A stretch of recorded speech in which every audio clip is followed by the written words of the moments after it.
Welcome back to the All Out Fighting YouTube channel. My name is Martin Dom and I'm joined once again by Rich Jones.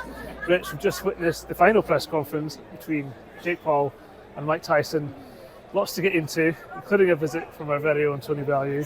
But first of all, let's start with Mike Tyson's demeanour.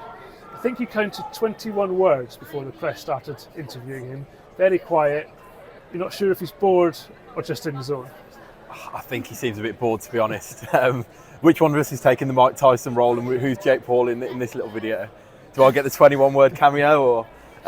No, I think, I'm sure people will sell it as him being in the zone. To me, it just seems like someone who really cannot be massively bothered to buy into this whole, circus of promoting this fight and what it is. I think, the more I see of him, I've no doubt he's taken the training seriously and he's got himself in good shape, but I do think that when it comes to this side of things, he's more than happy to let the name Mike Tyson and a few shots on the pads speak for themselves, and I don't think he's someone who's particularly interested in getting involved in many verbal exchanges back and forth, especially not after what we saw there in that press conference. You certainly won't be getting a job for Netflix anytime soon. You may be right, and there's a fine line between sort of saying simply, I'm ready, I'm going to knock you out, and meaning it, and actually, as you said, being rather bored.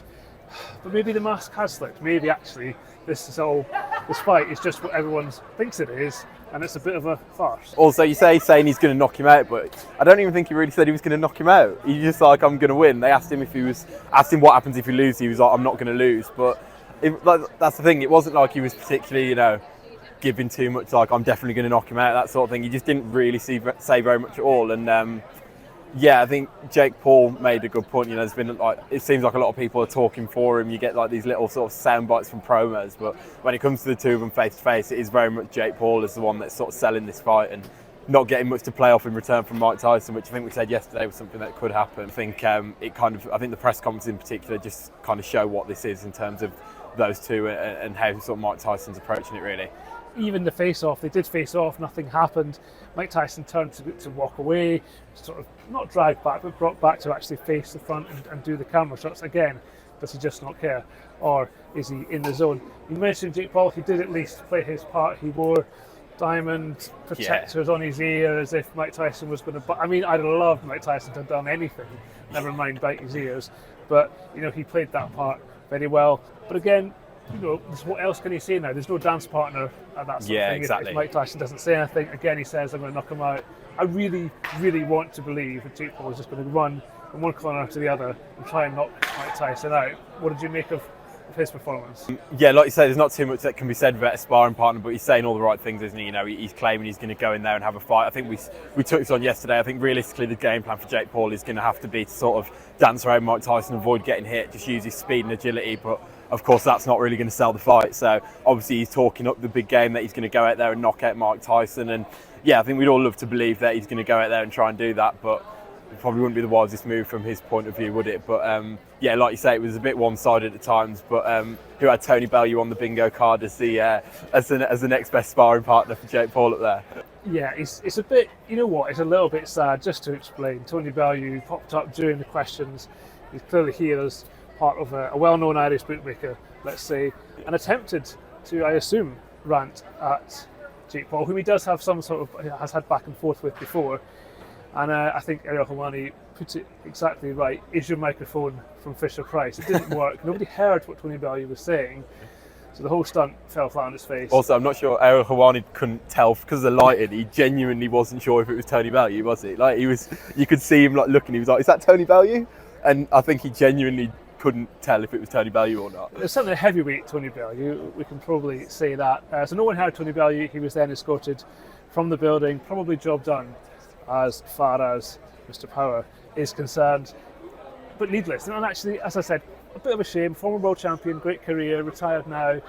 A man who I seem to remember said when he quit, "You will never hear from me again." And here we are. Yeah, like you say, I didn't really get his question or his rant across too much. But I suppose it is like you say, he's had a bit of back and forth with Jake Paul before, and I think that's the thing. I think obviously sort of segueing on a little bit to Katie Taylor, she sort of touched on it, how, as someone involved in boxing as a purist, sort of people want Mike Tyson to win. He's a legend of the sport, and I guess sort of very much expressed in different ways, but I think most boxing purists sort of want to see Mike Tyson go out there and teach Jake Paul a bit of a lesson, don't they? And yeah, I guess Tony Bellew certainly sort of falls into that camp.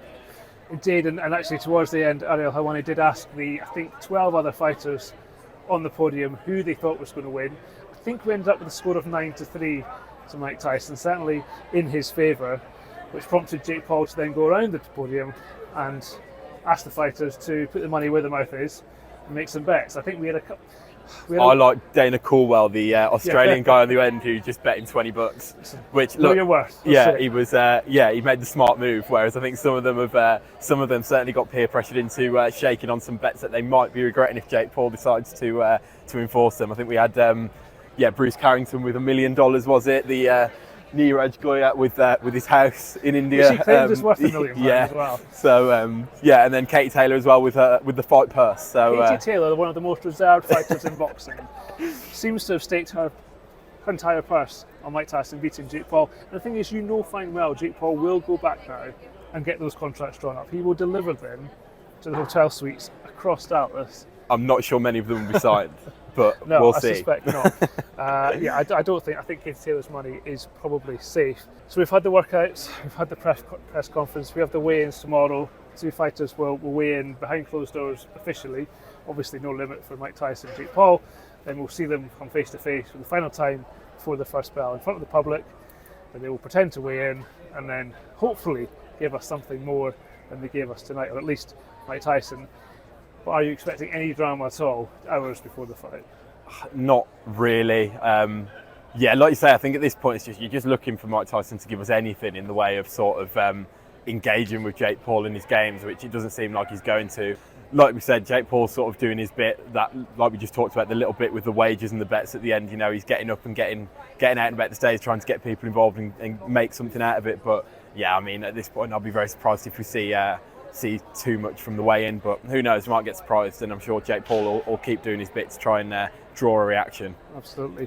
Well, you can join us for all the reaction from the weigh-in and keep across All Out Fighting and of course Mirror Fighting the rest of the week for everything Mike Tyson, Jake Paul.